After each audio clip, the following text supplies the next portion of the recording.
Hello guys, मैं हूं आपकी राधिका। राधे कृष्ण चैनल पे आपका स्वागत है। और आप लोगों के लिए जब दूल्हा खिचड़ी खाता है तो उस समय गाली जो गाई जाती है तो उस समय का गीत है, आप लोग सुनिए और आनंद लीजिए।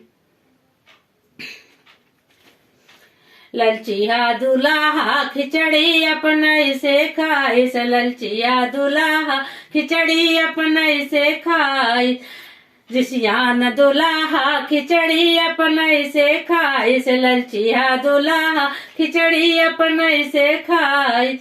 ना मेरे पापा मनाने गए थे, ना मेरे पापा मनाने गए थे, ना मेरे पापा मनाने गए थे, ना मेरी मम्मी बुलाई। ललचिया दुल्हा खिचड़ी अपने से खाए, जिसियान दुल्हा खिचड़ी अपने से खाए, ललचिया दुल्हा खिचड़ी अपने से खाए।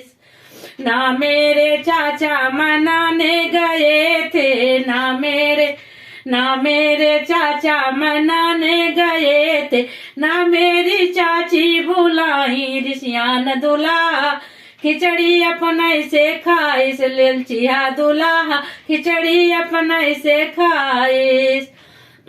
ना मेरे भैया मनाने गए थे, ना मेरे भैया मनाने गए थे, ना मेरी भाभी बुलाई। जिसियान दुल्हा खिचड़ी अपने से खाइस, ललचिया दुल्हा खिचड़ी अपने से खाइस।